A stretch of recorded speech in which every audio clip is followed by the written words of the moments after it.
तो मेरे प्यारे साथियों, आज के इस वीडियो में हम लोग 2025 के 50 टॉप ट्रेंडिंग प्रश्नों को कवर करने वाले हैं। ये वे वैसे करंट अफेयर्स के प्रश्न हैं जो किसी न किसी एग्जाम में मेरे प्यारे साथियों बार-बार पूछे जा रहे थे। तो अगर आपका भी एग्जाम आने वाले शिफ्ट्सों में है तो प्लीज़ इस वीडियो को शुरू से लेकर अंत तक देख जाइएगा, 100% हेल्पफुल साबित होगा। तो चलिए अब हम लोग बिना टाइम वेस्ट किए हुए वीडियो को शुरू करते हैं। तो मेरे प्यारे साथियों, आप लोगों को एक प्रश्न दिखाई दे रहा होगा। ये प्रश्न आप लोगों को स्क्रीन पे दिखाई दे रहा होगा। ये प्रश्न टॉप ट्रेंडिंग में रहा इस साल। एक क्वेश्चन था, राष्ट्रीय वन हेल्थ मिशन असेंबली 2025 का विषय क्या था? तो देखिए, राष्ट्रीय वन हेल्थ मिशन 2025 की बात की जाए तो मेरे प्यारे साथियों इसका विषय रहा एक पृथ्वी एक स्वास्थ्य एक भविष्य। इसको याद रखिएगा। और मेरे प्यारे साथियों, यह कार्यक्रम जो मनाया गया राष्ट्रीय वन हेल्थ मिशन के तहत स्वास्थ्य अनुसंधान विभाग द्वारा मेरे प्यारे साथियों इसका आयोजन किया गया। तो राष्ट्रीय वन हेल्थ मिशन असेंबली 2025 का विषय क्या रहा? एक पृथ्वी एक स्वस्थ और एक भविष्य। किसके द्वारा मेरे प्यारे साथियों? तो ये आपका राष्ट्रीय हेल्थ मिशन के तहत स्वास्थ्य अनुसंधान विभाग द्वारा इसको मनाया गया। इसको ध्यान रखिएगा। उसके बाद मेरे प्यारे साथियों देख सकते हैं, एक क्वेश्चन ट्रेंडिंग में रहा, ढाका में आयोजित एशियाई तीरंदाजी चैंपियनशिप 2025 में भारत ने अपने अभियान में कुल कितने पदक हासिल किए या कितने पदक जीते? तो देखिए, ढाका में आयोजित जो एशियाई तीरंदाजी चैंपियनशिप का आयोजन 2025 में किया गया था, उसमें भारत ने टोटल 10 पदक हासिल किए। ठीक है, इसको ध्यान में रखिएगा, नेक्स्ट एग्जाम में काम आएंगे। उसके बाद मेरे प्यारे साथियों एक क्वेश्चन टॉप ट्रेंडिंग में था, कार्लोस अल्काराज को हराकर एटीपी फाइनल्स ट्रॉफी किसने जीती, जो इस वर्ष उनकी छठी मुलाकात थी? तो देखिए, जेनिक सीनर का ये हो जाएगा राइट आंसर।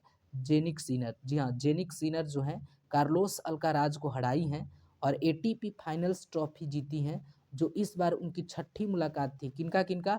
तो जेनिक सीनर और कार्लोस अल्काराज, ये दोनों का छठा बार मुलाकात हुआ था। ठीक है। उसके बाद मेरे प्यारे साथियों, उसके बाद देख सकते हैं एक क्वेश्चन क्या था। एक क्वेश्चन था, 1 नवंबर 2025 से भारतीय मानक ब्यूरो के महानिदेशक के रूप में किसने पद ग्रहण किया? तो देखिए, ये टॉप ट्रेंडिंग में ग्रुप डी का खास क्वेश्चन, ये फेवरेट रह गया।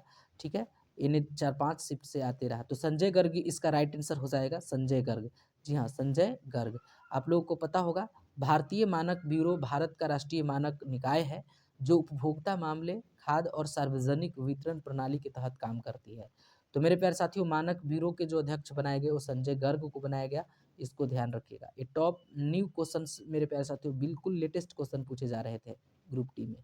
उसके बाद देखिए क्वेश्चन, 2025 एशियाई युवा खेल जिसमें भारत ने 48 पदों के साथ अपना सर्वश्रेष्ठ प्रदर्शन किया, कहाँ आयोजित किया गया था? तो देखिए, ये मनामा बहरीन में मेरे प्यारे साथियों इसका आयोजन किया गया था। 2025 एशियाई युवा खेल जिसमें भारत टोटल कितने पदक? तो 48 पदक।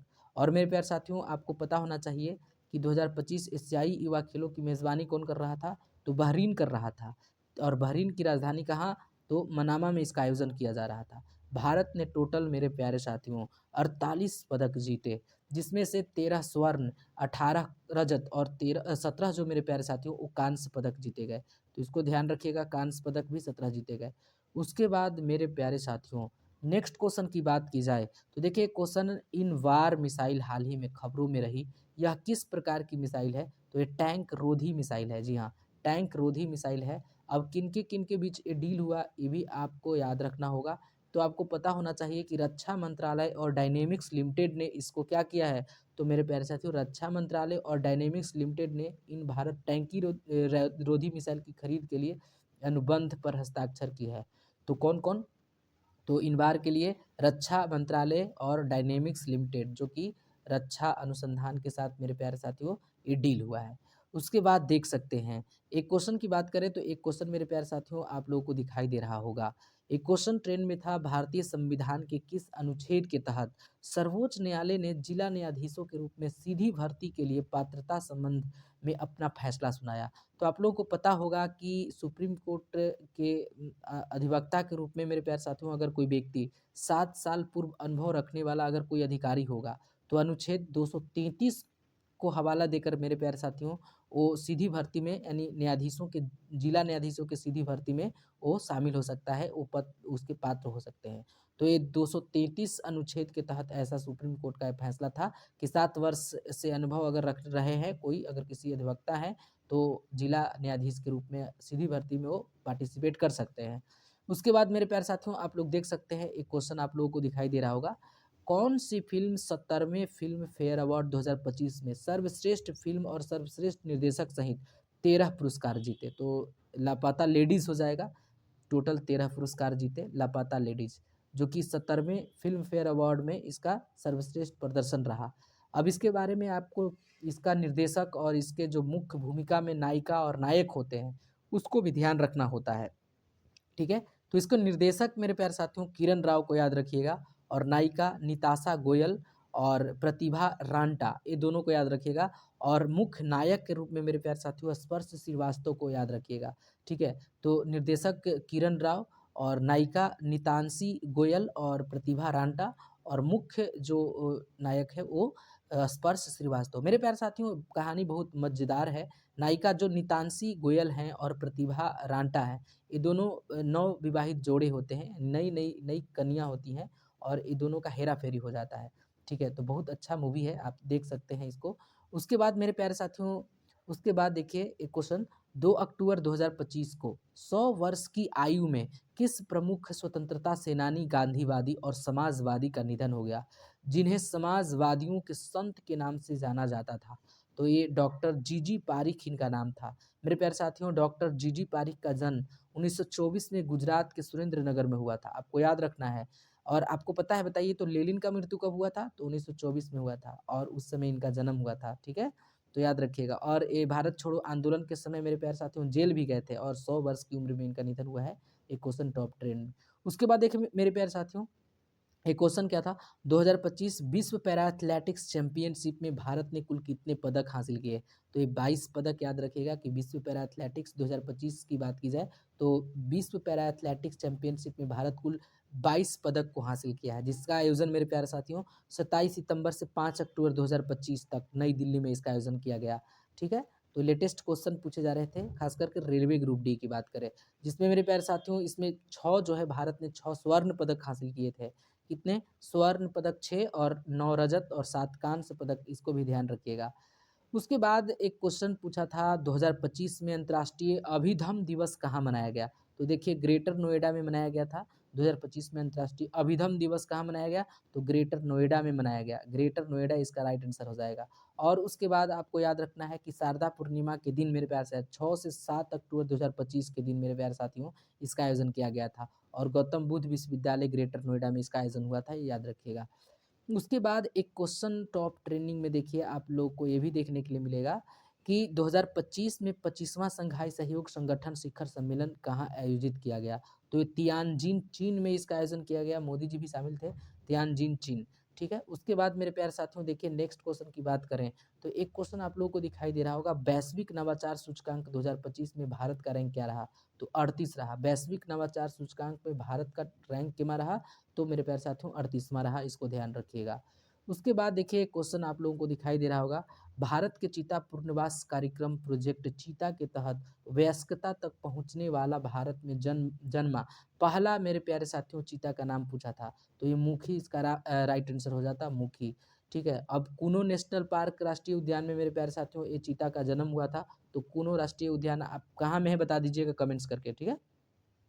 तो इस तरह के याद रखिएगा कि जन्म पहला भारत का था जिसका नाम क्या रखा गया था? मुखी, ठीक है। उसके बाद मेरे प्यारे साथियों नेक्स्ट क्वेश्चन की बात करें तो नेक्स्ट क्वेश्चन आप लोगों को दिखाई दे रहा होगा, 28वां राष्ट्रीय ई गवर्नेंस सम्मेलन 2025 का आयोजन कहाँ किया गया था?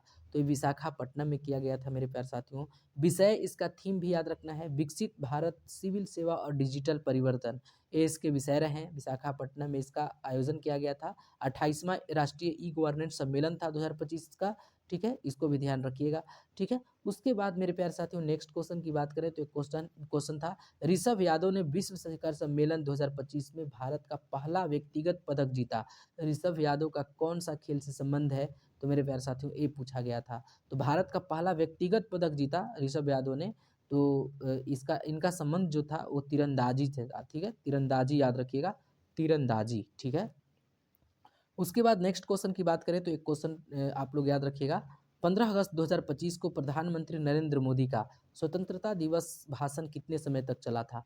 तो देखिए ये इसलिए मोस्ट इम्पोर्टेंट हो गया साबित, क्योंकि मेरे प्यारे साथियों किसी भी भारतीय प्रधानमंत्री द्वारा स्वतंत्रता दिवस पर दिया गया सबसे लंबा भाषण था। मोदी जी का भाषण 103 मिनट का रहा, यानी प्रधानमंत्री श्री नरेंद्र मोदी जी का भाषण 103 मिनट का रहा, जो कि किसी भी भारतीय प्रधानमंत्री द्वारा सबसे दिया गया लंबा भाषण था स्वतंत्रता दिवस के शुभ अवसर पर। उसके बाद नेक्स्ट क्वेश्चन की बात करें तो एक क्वेश्चन आया था 2025 एशिया कप हॉकी शुभंकर का नाम पूछा था। तो देखिए चंद था, आपको पता होगा कि बिहार ने इसका आयोजन किया था और पहली बार बिहार ने इसका आयोजन किया था राजगीर के अंतर्राष्ट्रीय स्टेडियम राजगीर में, ठीक है, तो इसको ध्यान रखिएगा। आखिर इसका चंद नाम क्यों रखा गया? तो देखिए ये 29 अगस्त को, जो कि मेजर ध्यानचंद के जो जयंती होते हैं, उसी दिन मेरे प्यारे साथियों इसका आयोजन किया गया था। और ये प्रेरित बाघ है जिसके कारण इसका नाम वो रखा, और मेजर ध्यानचंद से भी इनका जुड़ाव था। उसके बाद मेरे प्यारे साथियों देख सकते हैं एक क्वेश्चन क्या था, मानव तस्करी के विरुद्ध विश्व स्वास्थ्य दिवस 2025 का विषय पूछ रहा था। तो देखिए मानव तस्करी के विरुद्ध जो विश्व तस्करी मानव तस्करी का जो विषय था, वो विषय रहा मानव तस्करी संगठित अपराध है, शोषण समाप्त करें, ठीक है। और प्रत्येक वर्ष अगर आपसे पूछेगा कि कब मनाया जाता है मानव तस्करी दिवस, तो 30 जुलाई इसका राइट आंसर हो जाएगा, प्रत्येक वर्ष 30 जुलाई को मनाया जाता है। उसके बाद मेरे प्यारे साथियों नेक्स्ट क्वेश्चन की बात करें तो भारतीय नौसेना में पहली महिला लड़ाकू पायलट कौन थी? तो देखिए आस्था पुनिया इसका राइट आंसर हो जाएगा। भारतीय नौसेना में पहली महिला लड़ाकू पायलट का नाम था आस्था पुनिया। उसके बाद चलिए नेक्स्ट क्वेश्चन की बात करें तो देखिए नेक्स्ट क्वेश्चन में आप लोगों को पता चल रहा होगा, विश्व हेपेटाइटिस दिवस 2025 का विषय थीम पूछा था। तो हेपेटाइटिस आइए इसे तोड़ दें, ठीक है। और प्रत्येक वर्ष जो मेरे प्यारे साथियों विश्व हेपेटाइटिस दिवस मनाया जाता है, ये WHO यानी वर्ल्ड हेल्थ ऑर्गेनाइजेशन के सिफारिश पर मेरे प्यारे साथियों प्रत्येक वर्ष पूरे विश्व में 28 जुलाई को विश्व हेपेटाइटिस दिवस का आयोजन किया जाता है, ठीक है। तो आप लोगों को एक क्वेश्चन समझ में आ गया होगा कि पैटर्न किस किस तरह के क्वेश्चंस पूछ रहे थे और रिपीटेड थे। तो मेरे प्यारे साथियों आज के वीडियो में बस इतना ही, मिलते हैं हम लोग नेक्स्ट वीडियो में, तो तब तक के लिए टेक केयर।